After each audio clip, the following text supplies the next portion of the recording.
प्रहारचे बच्चू कडू सध्या शेतकऱ्यांना कर्जमाफी व्हावी आणि त्यांच्या विविध मागण्यांसंदर्भात सातबारा कोरा करा अशी पदयात्रा ते काढत आहे आणि सध्या आता ते अमरावती जिल्ह्यातून थेट यवतमाळ जिल्ह्यात दाखल झालेले त्यांचा तिसरा दिवस आहे।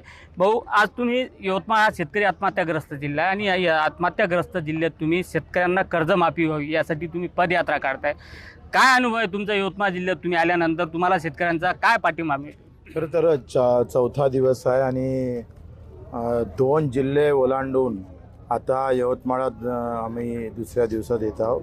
प्रचंड प्रतिसाद आहे। खरं तर या यात्रेतलं सगळ्यात अभिमानाची आणि गर्वाची गोष्ट अशी आहे का एका बाजूनं भाजपचा, दुसऱ्या बाजूनं राष्ट्रवादी, उभाटा, शिवसेना, सगळ्या जातीचे म्हणजे जे काय ज्या गावात जाती समुदाय आहे त्या सगळ्या जातीचे लोक एकत्र येऊन स्वागत करत आहे। बऱ्याच ठिकाणी त्या 2 गट विरोधातले मी शेतकरी म्हणून समोर येत आहे आणि हे सगळ्यात मोठी उपलब्धी आहे। सध्या ते थोड्या प्रमाणात जरी असली तरी आमचं जे लक्ष्य होतं का मी शेतकरी म्हणून, मजूर म्हणून कधी जगता येईल का, मला शेतकरी मजूर म्हणून जगता आलं पाहिजे।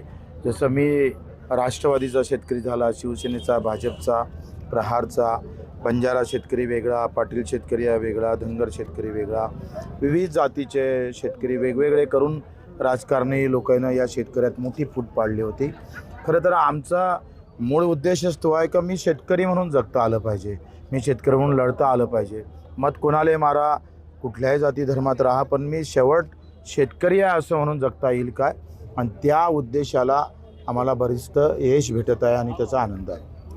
अमरावतीमध्ये ज्यावेळेस तुम्ही आंदोलन केलं होतं त्यावेळेस अनेक बड्या नेत्यांनी तुमच्या आंदोलनाला भेट दिली आणि त्यानंतर तुमचं मुंबईमध्ये चंद्रशेखर बावनकुळे यांच्या नेतृत्वात विधानसभेच्या दालनातनी तुमच्यासोबत बैठक घेण्यात आली। तुमच्या एक प्रश्नावर तुमचं सगळं समजून घेण्यात आलं, तिथं तोडगा निघालं। परंतु तुमचं जे आत्ता आंदोलन सुरू आहे ते दुपट्टी असल्याचं बावनकुळेंची टीका आहे। नाही, 7/5ला म्हणजे 7 एप्रिलला एक बैठक झाली। योगायोगानं माझं उपोषणही 7 तारखेला सुरू झालं। रायगडचं उपोषण झाल्यानंतर 7 तारखेला मुख्यमंत्र्यांना बैठक घेतली। पुन्हा त्याचं काही झालं नाही म्हणून आम्ही अन्नत्याग आंदोलन केलं। पुन्हा 7 तारखेला आता आम्ही ही पदयात्रा काढतो आहे। 7 तारखेला CM साहेबांनी 22 मुद्द्यावर चर्चा झाली। किमान 2.5 तास आमचं CM साहेबांसोबत बैठक झाली। पण बैठक झाल्यानंतर काही निर्णय असे होते का जिथं पैसेच लागत नव्हते, फक्त परिपत्रक काढून त्याला व्यवस्थित करून घ्यायचं होतं। ते निर्णय म्हणजे एप्रिल महिन्यातल्या बैठकीला अजूनपर्यंत एकही शासन निर्णय काढला नाही।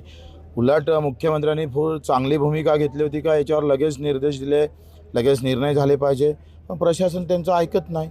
त्यांनी